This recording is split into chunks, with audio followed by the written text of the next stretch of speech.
Thank you for coming back to our summit, ladies and gentlemen. We're so excited. We have another wonderful speaker for you tonight. Her name is Caroline Wetherington, and she's the director of Defend Florida. And she's also involved with the company or an organization called Defend Our Union as well. So we're going to ask her to tell us about what she's doing here in Florida and across the country in organizing grassroots at the grassroots level. And your whole thing is to really bring people together, right? Is that right, Caroline? That's right. That's right. So Defend Our Union and Defend Florida. It really started with Defend Florida.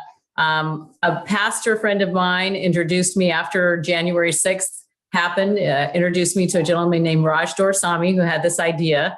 Raj was not a political person at all. And I come from a background of running Women for Trump Florida and wanted to know, what can we do from here? What can we do now? I mean, we have a president in the office who really was installed, not elected.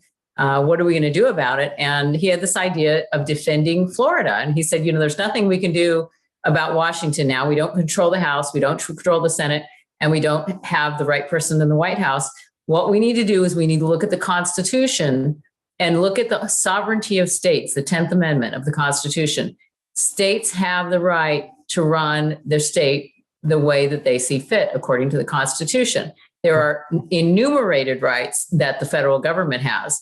And so we need to get back to our state sovereignty and focus on getting our publicly elected officials here at the state and the local level to support our constitutional rights. And so that's what Defend Florida is all about. And it's this idea has just caught on like wildfire. And we've grown like exponentially, and we talk to people from other states and they think it's a great idea. So we've kind of served as an incubator, getting other states involved in the Defend movement. It's really a movement. It's not an organization. It's not a club. It's not a 501c3. We don't fundraise. We're a true grassroots volunteer organization. And we paired someone like me who comes from a political Women for Trump, America First background with someone who owns a technology company. And so we've been able to leverage technology to get a lot done across the country. So it's been really fabulous. So we're really defending against the federal government. Right. And the powers that be that are trying to basically turn us into a socialist state with no rights at all. And they really don't. It seems to me that they don't understand the founding principles or absolutely believe in a completely foreign philosophy, right, of governing and the relationship between government and the people. Well, we have so many institutions who have really failed us, even our Supreme Court. Our judicial system is not following the Constitution. The president's office is not following the Constitution. Congress is not following the Constitution. I mean, look at these crazy bills they're passing. They think they can tell states how to run their elections. That is definitely in the Constitution as a state right. So there's a lot of stuff that's happening. There's a lot of states, though, that have been pushing back. Oklahoma passed a really great bill this year that basically said if the federal government passes any kind of laws, regulations, or executive orders that are unconstitutional, Oklahoma has the right to review those and determine them to be unconstitutional and not follow them. So, I mean, states are really standing up for their sovereignty. We tried to get a similar bill in Florida, and we were a little late in the filing deadline, but we have a sponsor and we're going to get it in 2022. Because even though, I mean, it's in the Constitution, we shouldn't even have to have a law in the state of Florida that says we don't have to follow unconstitutional stuff from Washington. We want to get that on the books just to say, hey, here it is. This is what we do when we see something that's not constitutional coming from the federal government. Yeah, it's really interesting. There was a big debate among the founders about one word in the 10th Amendment. It was about the powers that aren't specifically delegated to the federal government are the rights of the states. They really wanted the word expressly to be in there, that are not expressly delegated to the federal government, to make it absolutely clear that everything that wasn't delegated to the federal government was totally up to the states. But it's clear as it is, but it should have been even more clear. But Well, they use the word enumerated, and enumerated means numbered or laid out. And they did say that in the 10th Amendment. So anything that's not enumerated as a right of the federal government is a state right. And there are really very few rights that are enumerated to the federal government. Now, the proliferation of agencies is just ways to create laws called regulations. I mean, that's what agencies do. It's a way for the president and the Congress to create more laws they don't have to call laws. So I have a big problem with the proliferation of these agencies, and I really was hoping that Trump would close more of them down, or at least move them out of Washington. And I'm not sure why that didn't happen, but we really have to shrink the federal government. It's gotten out of control. Well, we have like 3 or 4 million federal employees. I mean, it's the largest employer in the world. Actually, I think it's in the United States at least. It's the largest employer, and it's also the largest polluter. Is another thing. There's a great quote from Robert F. Kennedy about that, about the federal government is the largest polluter. Yet we let the federal government be the safeguard our environment, which is completely nonsense. When you let the biggest polluter in the country be the protector of the environment, so it's totally out of control, just completely and totally out of control. And the states are there to fight back. And maybe, just maybe, what we've been seeing in the last few months, the states finally waking up, and the people, and they're starting to take back their rights. I mean, like the governor of South Dakota, in Iowa just recently passed a very strong anti-mask bill, and and Florida's done a pretty good job on that too. Oh yeah, Florida's been doing a really good job. We passed some pretty good election integrity legislation. We didn't focus on 2 of the really big issues, but we the people are doing that now. We are going to focus on the machines and the voter rolls, because there are 2 areas that were not addressed in DeSantis's requirements and were not addressed by the legislature. And those really need to be addressed before 2022. And we have a plan at Defend Florida to address those. So why don't we go through, give us some examples of some of the organizations that you're working with and some of the issues that you're working on.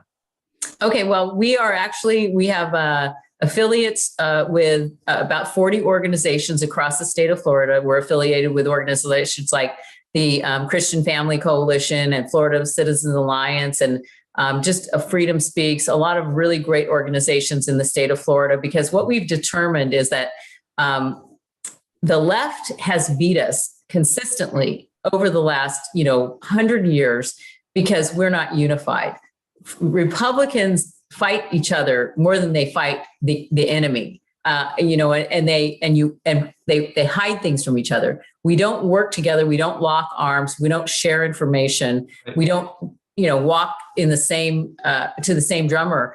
The left does, man. They're unified in everything they do. Nobody falls out of line. We've got 30 Republicans that voted with Democrats, in Washington on this last horrible Democrat bill.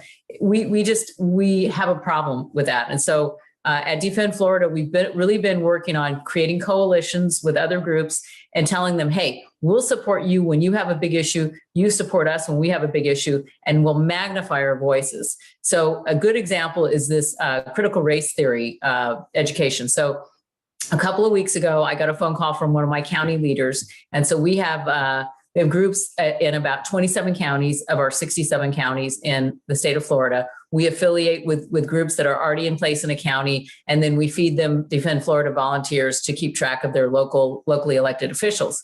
Well, I had somebody call me and say, hey, I just found out that our school board has adopted critical race theory curriculum this year. And guess what? 40 other counties in the state of Florida have adopted that. And I said, well, have you talked to Keith Flaw at the Florida Citizens Alliance? Because we've been working with them on this. And she said, yeah, we've talked to him. So I immediately hung up the phone, called him and said, hey, what? He goes, I know. He goes, we've got actually 44 counties that have adopted the same curriculum. He goes, I can't believe it. He goes, okay, we're going to put together a letter and we want to have all of the coalition members sign it. And I said, okay, great. And he didn't have a person to do that. So I put one of my volunteers on it. I said, you contact everybody that every one of Keith's people. We'll contact all of our coalition members. We ended up with over 40 different organizations representing 250,000 Floridians that signed on to this letter that went to the governor to say, we don't want critical race theory in the state of Florida. You have to stop this. Do you know what Corcoran's office said to us when we called him and said we were going to do this? Oh, why are you doing that to us? We can't back out of this contract. They're going to sue us. Houghton Mifflin's going to sue us. I said, I don't care who's going to sue you. I care what my children are learning in school. That's what we care about. And so, it's still a fight. It's still going on, but at least the governor came out this past week and said that he's pulling together a task force, and that's not going to happen in this state. So I'm hoping that they will push back on those contracts. You're probably going to have to keep up the pressure on that. Yeah. And I'm so glad you're doing that. The critical race theory is one of the issues that I'm most concerned about, my grandkids and all the kids in this state being exposed to. The thing that really bothers me is the sexual confusion. The sexualization, yeah. And that is sicker, it's deeper, and it's way, way more destructive of our country. And, it's clearly destruction of the nuclear family is what they're trying to do. We've had a couple of speakers on that in this summit. Were fantastic. So, if you need any help on that issue, I'd be more than happy to help with that, because, I think those two things are destroying our public schools. Yeah. And it's why we had another speaker on homeschooling, and they said that number of homeschoolers in Florida doubled in the last year. Mm-hmm. 1 year. Yeah.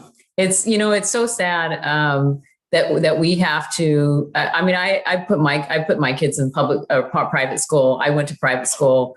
Actually went to high school. I went to public school in high school, but it's a tragedy, that we have to do that. But you know what? If you look back at our founding, we went 100 years before we had any kind of public education. And guess what? The education was much better then. Exactly. Maybe that's what we need to go back to. We need to go back to church-based and home-based education. Because when we educated our children at church or at home, they learned. They're not learning. They're learning how to hate themselves. They're learning how to, not trust other people or be victims. They're not learning how to be independent, critical thinkers. There's no critical thinking. It's, remember what I'm telling you. Don't ask me why. That's what they're learning in school. And that's a tragedy, because our kids don't know how to think.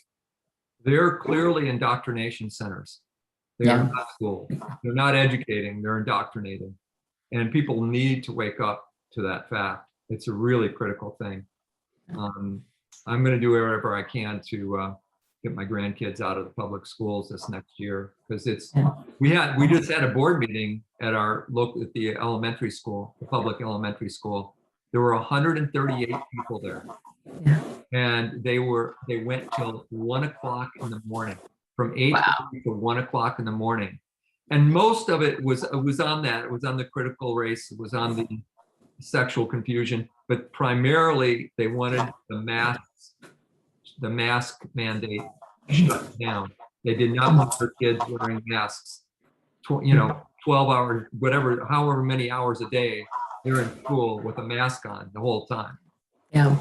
We just fought that in the county I'm in too. It's, I don't know what I don't know what it is. It's a power thing or what. I don't understand why they're trying to institute that permanently. Our county tried to institute a mask mandate permanently for any reason, not just COVID. If the health department determines that something's dangerous, they wanted the right to make kids wear masks to school for any reason. I'm like, that's not, we had a huge outcry, and they backed off of that in our meeting last night. So that was good.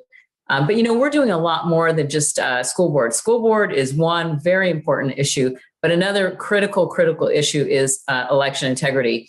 And what we did at Defend Florida is we've had two summits, kind of like what you're doing, but we had it at a one-day summit, and they're different topics. We had one in March on unity, on how important it is for conservatives, not just conservatives, anybody who's a freedom-loving person in this country and cares about their constitutional rights to start coming together and working together instead of operating in silos, and not locking arms and working together. So that was one of the summits.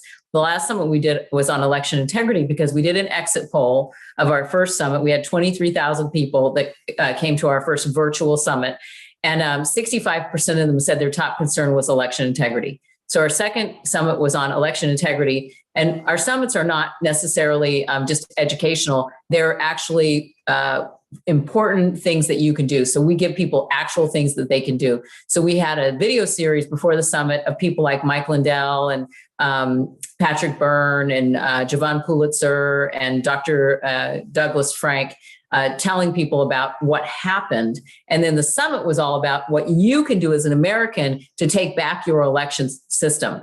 And so we had a lot of hands-on things that people could do. We had representatives from a lot of different states that did breakout sessions that taught people what they could do in their state, how they could get involved in canvassing and being a poll worker and, a lot of things like that. And our next summit is going to be about our covenant with God, about how we have forgotten our covenant with God that was established in the Mayflower Compact. In the Mayflower Compact, the Pilgrims who escaped the tyranny of a king who wanted to determine what religion they would follow came to this country seeking religious freedom. And they made a compact with God, and they said, God, if you will grace us with divine providence in this country, we will honor you. And guess what? This country has prospered. This country has been an amazing beacon of freedom around the globe. But what has happened is that we have forgotten that compact we made with God, that covenant. And that's one of the reasons that our nation has fallen. I honestly believe that if we return to the covenantal relationship with God, we will return to the glory that God meant for this country, the freedom that we were meant to have. And so that's going to be what our next summit in July is about. So we'll have more information about that coming up. But Defend Florida and Defend Our Union is all about our constitutional God-given rights. Mm-hmm. We deserve them. We have forgotten about some of those covenantal rights, but I think we can get back to that. It couldn't be more clear. It's in our preamble to the Constitution, and then the first paragraph of the Declaration of Independence says very, very clearly, it's the laws of nature and of nature's God that give us our rights. That's where our rights come from. These are natural rights given from our Creator. And we have the right to create our country, which means that it's our creation, and we have the right to alter or abolish it if we don't like what it's doing. It can't be more clear than that about who has power and who's supposed to be working for who. But what happens is we create these institutions. I call them surrogates because we're the ones with indigenous power, and we create these surrogates. And what happens is we have these constitutions and bylaws and corporations and everything that's supposed to control those surrogates. But the people that are running them, if they're not watched and observed and, supervised, they begin to think that they have indigenous power. And then they start to act like they have the indigenous power, and they don't. And then we need to declare our independence and take it back again. And that's basically what you're doing. That's what you're doing with Defend Florida and Defend the Union. And that's what we're all doing, is we're redeclaring our independence and redeclaring our indigenous power, taking it back. So what you're doing is fantastic, because we need to unite, and there's a great quote from Jefferson, where he says, I won't read the whole thing, but he said this at the end of the Revolutionary War, that it's sometime in the future, if that the people will forget themselves, but in the sole faculty of making money, and will never think of uniting, which is what you're doing. They will never think of uniting to effect a due respect for their rights. The shackles, therefore, will be made heavier and heavier, till our rights shall revive or expire in a convulsion. Yeah, that's where we are. We're at the precipice. Yeah, he said that over 200 years ago. Mhm. And I think he was pretty prescient. It's pretty Because prescient. Yeah.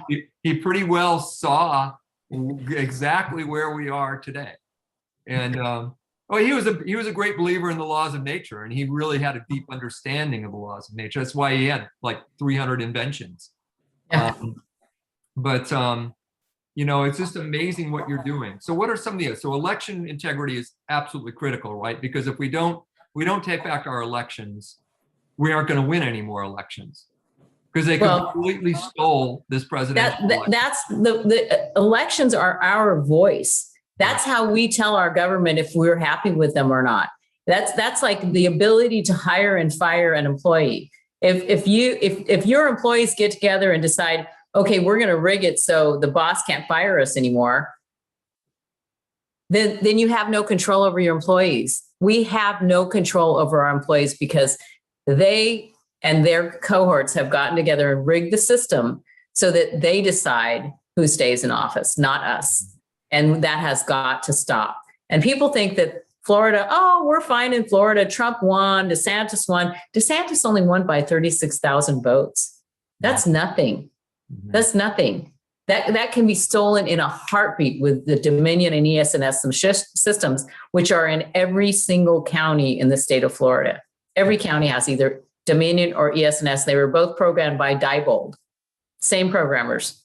It's the same kind of systems. So we need to get rid of all that. We need to get rid of those machines, and we need to go back to paper ballots. We need to go back to simple precincts of 1,000 people or less. So you know who's coming in there. You know who lives there and who doesn't live there. You can have canvassers figure out who really lives there and who doesn't, who's a real voter and who's not a real voter. We have to go back to simplicity. That's what they do in Europe. In England, they're all paper ballots. They don't do any of this machine stuff. You know, and no, they don't allow any mail-in ballots either. You know, we have to really tighten up those. They did tighten up some of the requirements there on the absentee ballots here, but we still have, you know, months of people coming in and voting ahead of time, and you know, you can request paper ballots. You're right. That all needs to be cleaned up. Yeah. Otherwise, you know, people are just going to lose confidence in the whole system. You know. So we have a couple initiatives we're working on. We're going to be meeting with the governor and talking to him about some things that we've found, some irregularities in the 2020 election, some irregularities in our voter rolls, some major irregularities in our voter rolls. People who there's 30 people registered at a 1,500 square foot house.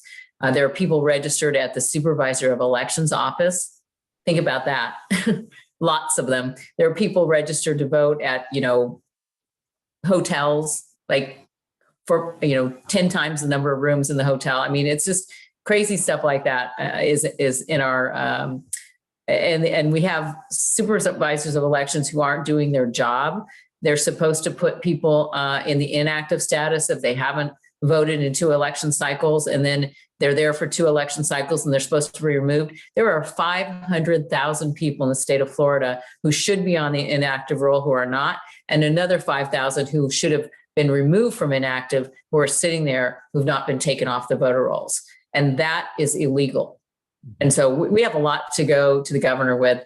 And not only are we doing that here, we're working with people in other states across the country. We're working closely with Liz Harris in Arizona.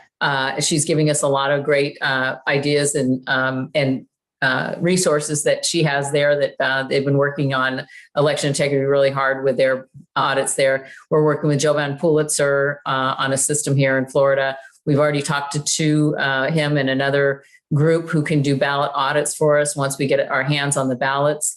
We've been working on our HAVA plan, our Help America Vote Act plan, which Florida received $25 million in 2020 for that act. And that act is for cleaning up your voting systems and for training poll workers and for auditing ballots, of all things.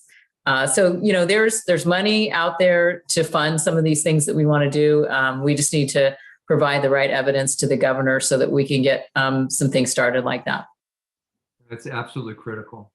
It really, really is. So on Arizona, are you getting a sense of what's happening there, and what do you think is going to happen there? Yeah. So interestingly, Soros hired a army of lawyers, Perkins Coie lawyers, to go in there and try to stop what they're doing. And guess what? They didn't try to stop the audit of the machines or the audit of the ballots, or guess what they tried to stop? What? The canvassing. They didn't want people going out knocking on doors and finding out that there were hundreds of thousands of people on the voter rolls that don't exist. Wow. They still can't do the canvassing. According to the court case, they were authorized to do the canvassing once the auditing is complete. And so that has to wait till the end. They can't even do the canvassing yet.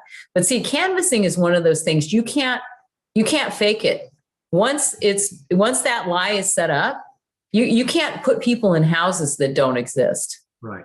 You know what I'm saying? So ultimately, that's something they can't cover up. And so that's why they're trying to stop that. So what's your gut feeling about what's going to happen there? I think they're already finding, a lot of irregularities. I've talked to Joe Ben Pulitzer like twice a week, and he's telling me what's going on. And they're uncovering a lot of evidence that, of stuff we already knew. I mean, they already knew it there. So you think that's going to be the first domino to fall in this? I do. I really thought New Hampshire, Windham, New Hampshire would be more fruitful. I was kind of surprised that it was, I'm not really sure what's happening there. But between that and Michigan, because I think there's stuff happening in Michigan too, I think those two will yield some evidence that will give us a reason to get rid of the machines. Mm-hmm. Well, how about overturning the election? You think that's I don't know if we're going to be able to do that. And that's not something that we are focused on. I mean, I love President Trump. I'd love to see him back in office. I mean, there's people like Mike Lindell that are sure he's going to be back in office. And I would love for that to happen. But my focus is on going forward. My focus is on making sure that we correct all of the illegal things that happened and all of the reasons that the votes were not calculated properly, and fix it for the future, because it's all about our future, right? I mean, we have to have free and fair elections, or people like me aren't going to go vote. If you think that the election is rigged, that's what happened in Georgia. People didn't think that their vote would count, so they didn't go vote. We cannot have that in this country. We have to have faith in our election system. And the only way we're going to have faith in it is if we uncover what happened in 2020 and we fix it. Right. And we fix it by saying, we completely remove the way that it happened. We have to remove the machines. Yeah. And I have a systems background. My first job out of college I was a programmer for Anderson Consulting. And I talk to techie people all the time, and they all tell me the same thing. There's no way to secure a computer, especially one that can be connected to the internet. There's no way. A programmer can change the programming. There have to be updates. You have to load in the ballot, and the ballot changes with every election cycle. Then who's on the ballot and what the order is and who's running for what. That has to be programmed in, right? So that there's an opportunity, even if the machine is not connected to the internet, there's an opportunity to put programming in there that will change the votes. Yeah. So pretty much you need three things. You need to get rid of the machines. You need voter ID, and you need paper ballots. And paper ballots, yeah. And then in a way, a secure way of counting the votes. A secure way, yeah. And a double check. You need to have checks and balances. Yeah. Yeah. Absolutely. With people from, different parties there. Yeah. But honestly, that's only half of it. The other half is securing the voter roll. And the voter roll is just as important as the machines, because if you have, 500,000 people on the voter rolls that are phantoms or shouldn't be there, you have 500,000 opportunities to cast a ballot for fraudulently. Right. And so we have to clean up the voter rolls. I think that's more important than machines, honestly. Because if you cleaned up the voter rolls and only real voters could vote, then you could, at least you could audit all the ballots. In Florida, we have paper ballots. They're not counted. It's the image that goes in the machine that's counted. But you could count those later. You could take those out of the box and hand count them, so it's still possible. But if you have hundreds of thousands of people in your voter rolls that don't really exist and somebody votes for them, that's... Yeah, so the voting rolls are, that's like number 4. That's huge. Yeah, that's really huge. All right, well, we've covered election, huge thing. We've covered some important things about education. What about talking a little bit about the COVID pandemic and what the healthcare industry and the healthcare, what I call the medical, pharmaceutical, industrial complex has done to it? What are we doing there? Do you have any organizations that are fighting back on that arena? Yeah, we are very supportive of the, health freedom movement. And we have quite a few of our county leaders who are involved in the health freedom movement. Simone Gold is a personal friend of mine. She called me last week and said, I'm going to be in Florida. I'm doing, she just filed a lawsuit on behalf of America's frontline doctors, suing the CDC over the shots for teenagers, and young people. It's causing more problems than it's helping them. And there's such a low mortality rate for young people from the COVID, virus. It's just unbelievable that we're giving them an experimental gene therapy. It's not even, I won't call it a vaccine. It's not even a vaccine. Right. No. So we have a lot of people working on that. We support that movement. Again, it's one of those call to action things. They're one of our affiliate groups. And when they say, we need to band together and get behind this, we put our might, the Defend Florida movement behind that. Well, the frontline doctors were amazing. I mean, what was it, March, I believe, when they were at the Supreme Court, and they went out in front and gave their talks, and it went viral with 18 million hits in like 3 hours. And then they were just wiped off the internet, wiped off. And then within a few days, because a lot of it was about hydroxychloroquine and how basically hydroxychloroquine could wipe out this whole thing, no problem. It could protect you from getting it. It could heal you. What's her name? Dr. Emanuel. Over 350 patients of all ages with all kinds of comorbidities, and every single one was cured by hydroxychloroquine. No deaths. And, that kind of knowledge coming out it blew their minds. And so they went on that rampage where they did like 70 false tests, studies on hydroxychloroquine, took hydroxychloroquine away from the doctors, to be able to prescribe a drug that's over the counter in most of the world. I mean, unbelievable. Oh, did you see what just came out? There was something that just came out that proved that Fauci knew that hydroxychloroquine worked to resolve problems with COVID back in 2005. And so we need to get that out there. Of course, we don't control the media, they do. But that was an amazing discovery. Yeah. I started taking hydroxychloroquine in August because I actually got it online through America's Frontline Doctors. There was a way you could just do it online. I had all my friends do that, so they had a supply. I started taking it preventatively, and I got COVID. My husband and I got COVID in December. We got COVID on Christmas Eve of all times, but I had a headache and body aches for one day. That was it. That was the extent of my symptoms. He's a little older. He had a few more, he had a little fever, and he just was tired for about 3 days in a row. He didn't get out of bed. But, he had no lung problems, no breathing problems. I mean, we both feel like, we were just fortunate to get it and get over it. But I honestly think that taking the hydroxychloroquine, if he had started taking it when I did, he probably wouldn't even have had as much symptoms. He started taking it the day he started showing symptoms. So, but neither one of us went to the hospital. Neither one of us had any, problems long-term. I did a similar thing. I actually started making my own hydroxychloroquine with grapefruit.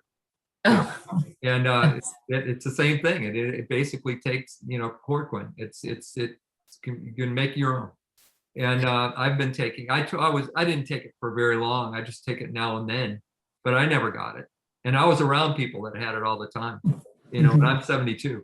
So, Yeah. you know, I had no problem with it at all. And, you know, it's just so overblown. It's just a scam. Yeah. So what are we going to do? Right now, they're pushing this vaccine so hard. Are you working with groups that are fighting back on that? Because that's killing people. It's killing people. Yeah, actually, there's a big health freedom event. I want to say it's this weekend. I think it's this weekend in Tampa that we have Defend Florida group is supporting, and then Raj and I will be at the event in Jupiter. And very good friend of mine is Carla Dean Graves, and she's been she's a doctor. She's been very strong advocate against the vaccine, and so I support her, and I'm in a conference call with her and General McEnany tomorrow to talk about what we're going to do going forward, because we have to have a united front to push back on this and have Americans stand up and say, you know, what I don't understand is employers who are, you know, mandating their employees to get this. I mean, that's just like, that's crazy. I mean, what happened to my body, my choice? I mean, this was like the mantra of the whole Obama administration, right? My body, my choice. Do we not have a choice anymore for our own body? I mean, it just blows me away. Just blows me away. We have that choice unless the state says we don't. Yeah. Exactly. Or your employer. No, there are employers who are mandating people get the virus, get the vaccine, or they can't come to work. I mean, I've talked to people who've had that problem. I mean, that's crazy. DeSantis should do something about that. I think there's some bill that he's thinking about passing an executive order on that issue. I think there is. I don't know. You probably know better than me, but he should definitely do something on that, at least in Florida. But that's just insanity. And $1 million lotteries, giving lottery tickets in Ohio. That's what the governor of Ohio is doing. He created lotteries, and he's giving lottery tickets to people to take the vaccine. Oh, jeez. Yeah. Talk about targeting the unfortunate, you know, I mean, wow. And he calls himself a Republican. Oh, gosh. Yeah, that's sick. Well, listen, we got a lot of work to do, don't we? I mean, we have a lot of work to do, but you know what? You can get involved. If you want to get involved in defending your state, all you have to do is text the word defend to 474747. Whatever state you live in, we will get you to the right people who are working on defending your state. And if you're interested in seeing us in Florida this weekend, we'll be at Jupiter at the We the People rally.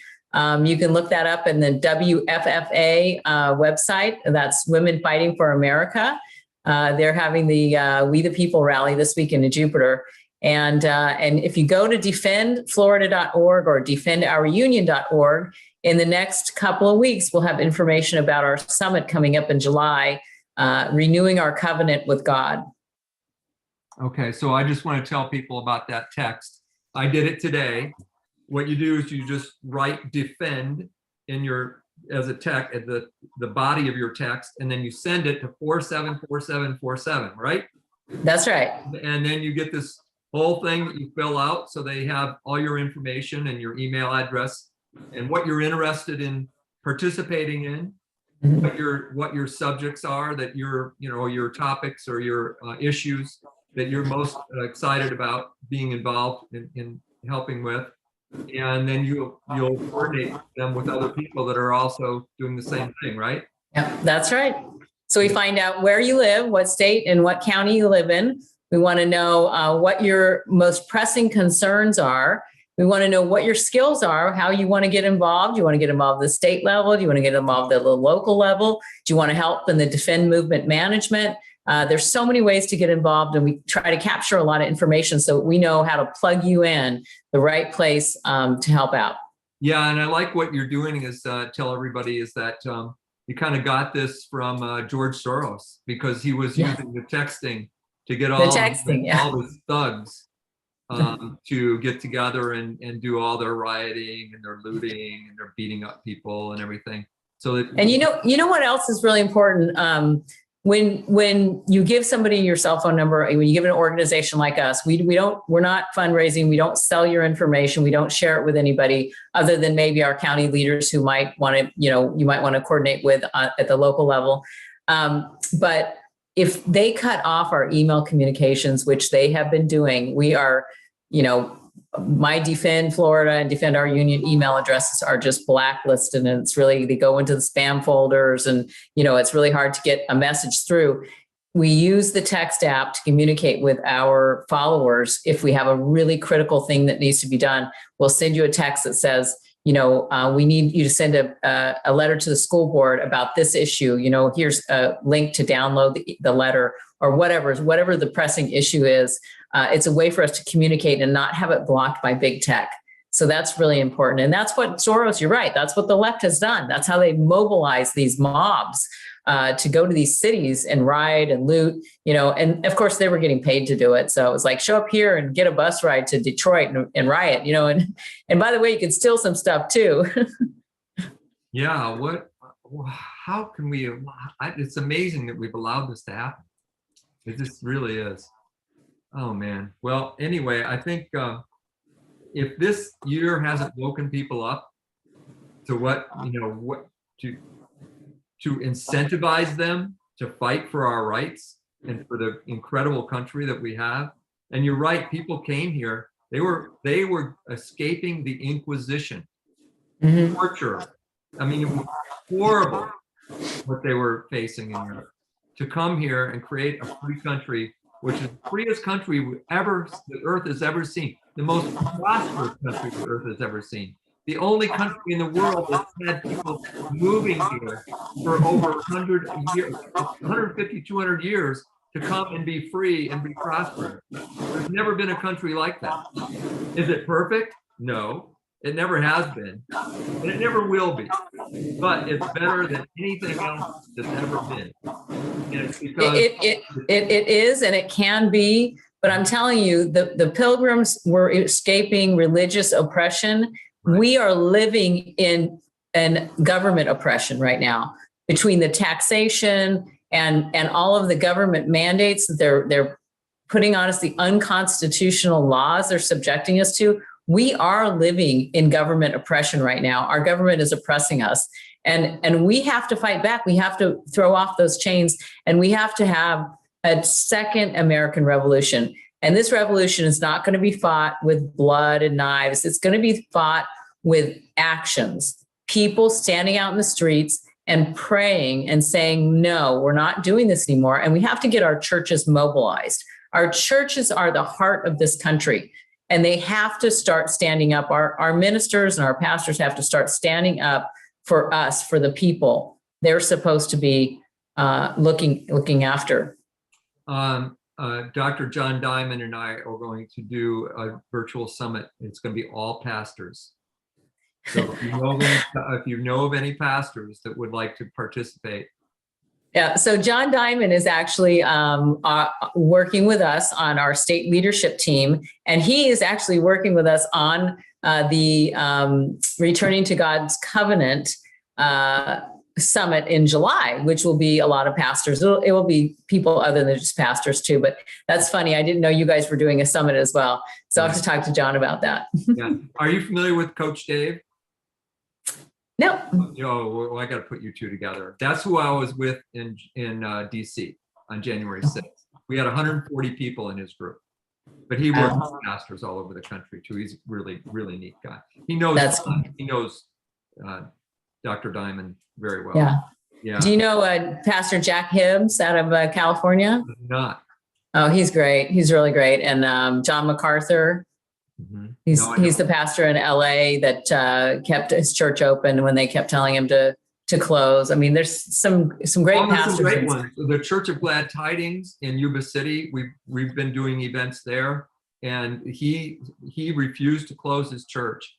And the sheriff there, Brendan Barnes, called Governor Newsom and told him, he said, you're not going to close down this church, and you'll be met with forces. Constitutional sheriff. I love it. Sheriff Barnes is one of the true constitutional sheriffs in the country. I love it. Yeah, I love it. that's what we need. That's another whole thing. Well, we've covered a lot. Thank you so much. This has been fantastic. I'm just going to say the websites one more time: defendflorida.org Yes. and defend the union. No, defend our union. Defendourunion.org. I did Yes. that on purpose just so that you'd say it. Defendourunion.org. And Yes. and just one more time, the text you want to send is defund, D-E-F-U-N-D. No, No, we're not DEF. defunding anything. I did it again. DEFEND to 474747. Right. So the phone number you're calling is, you're texting is 474747, and the message you're sending is defend. And then you'll get a text back with a link that will take you to an intake form, and it'll ask you a bunch of questions about how you want to get involved. And so we'll be thrilled to have you. Thank you so much for being here with us today, Caroline. It was awesome. And thank you all for attending, and share the word on everything that Caroline is doing, because what she's doing is at the basis, it's a core issues that are going to save our country. So thank you again for attending, and come back to our next event.